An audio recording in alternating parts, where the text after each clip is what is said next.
Alright guys, I don't know if you can hear me good or not. If you can, I'm going to try to voice over it. But back to what we were talking about a little bit Friday, something I didn't get to cover.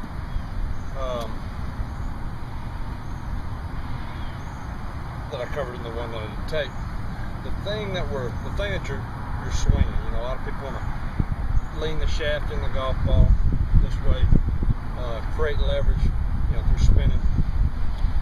Think of it as dead center, all up and down so where the number is on towards the toe. That'd be the center of the club. What we're wanting to do, what I feel like I'm trying to do when you set up to a golf ball and you're wanting to hit, you're wanting to swing the sole as fast as you can underneath the golf ball and through it in that direction. So no matter where the ball is, you can, once you start, let's just say from here, and the ball, as long as I'm pushing the bounce underneath and to the left of the ball, it's going to produce well hit golf shots. Now,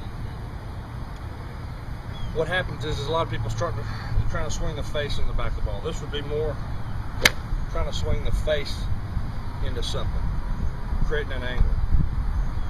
Remember, the storp of energy comes from your right arm folding up into our core, and then from here, the push move of sending as far away from the backside or core of us, with this being the outside of the arc, pushing it through the shaft into the sole.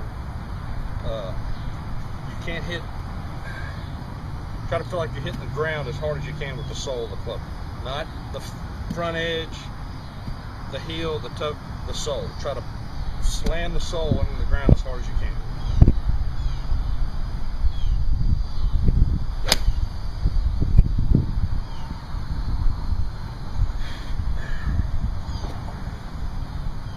Just wind up the right arm, wind it up, slam it in the ground. One more time, we're going to wind it up,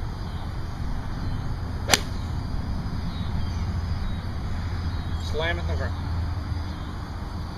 It keeps it pretty simple that way. What it does is, instead of thinking about turning, hinging, all this other stuff, when I wind up my right shoulder, what it actually does is my shoulder's in front of my rib cage.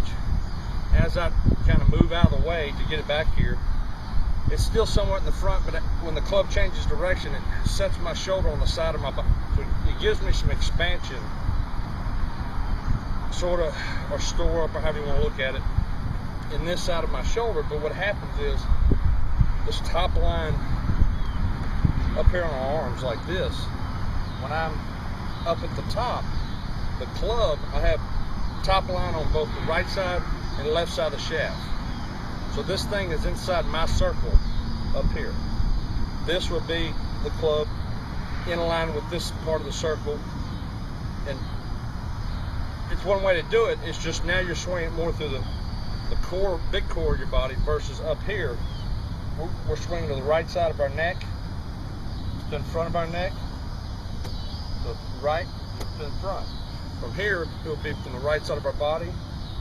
Our body would have to spin to square up for our hands to go this way. Both work. I try a little bit of both from time to time. I'll do this one. So, just very much, a lot harder to time, a lot more mass to move versus your neck. There's no mass to move.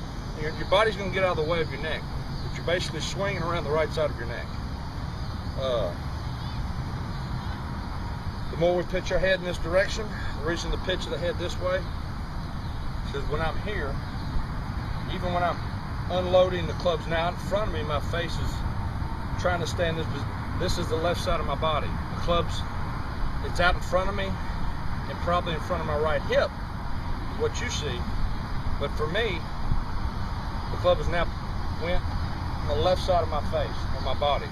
So that gives my shoulder somewhere to clear up and around while going down target line,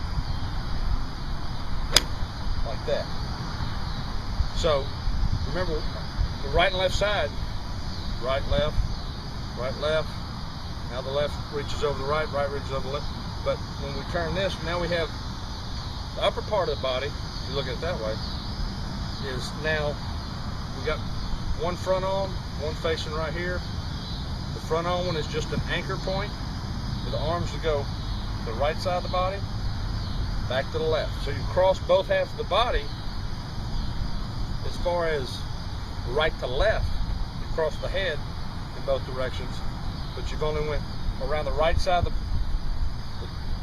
the mass, back out to the front of the mass. So there's no spinning left to try to swing this thing to the left of this mass.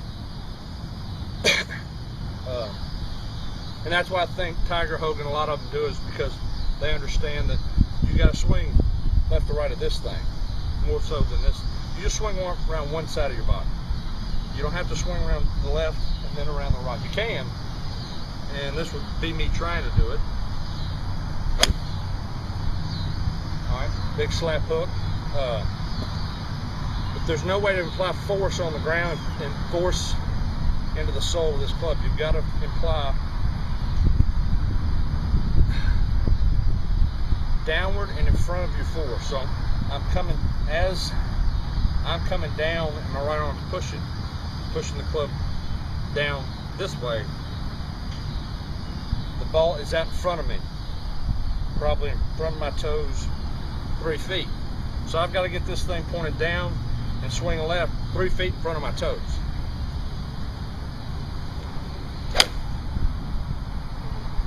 All right. Once you understand that, then you don't really have to set up right behind the golf ball. For instance, you can place it on one side of the body, the other. For me, this feels like it's on the right side. Turn my head, put the club here. All right. I just want this thing to be going down into the grass right before the golf ball. So the only time this thing points back towards the ground is when I decided to. This isn't back towards the ground, this is over there. That's back straight up and down. Even though my body's here, this club is straight up and down. The club doesn't know. To the club, this is shaft length. To us, this is shaft length. But we've never pointed this thing back in front of us. What I talked about the other day, the club's to the left of it.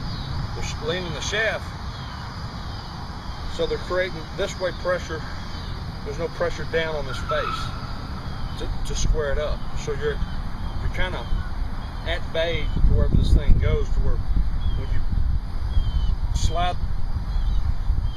like a better term, beat the sole into the ground with bouncing on the ground, you can control. That angle is generally going to be a squared up angle.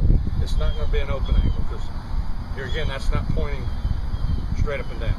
So when you try to point it straight up and down, golf pride facing the camera, it pretty much gets there the same way every time. And they're all straight, and they're all either falling one way or the other.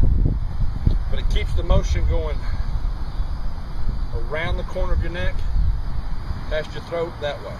Your head can move this way, but this angle, even though it's moving laterally, it's still got to go around the corner in that way.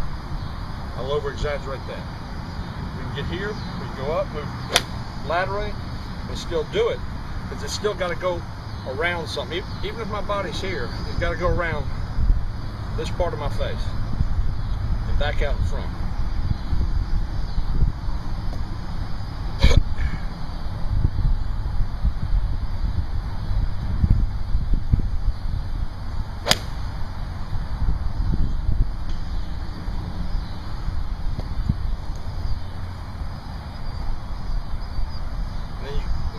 Once you understand that, you can hit it as hard or as easy as you want. So the club is pointing somewhere at, this would be pointing straight down, this would be pointing at an angle down, but we want to impact this thing to be pointing straight up and down. Now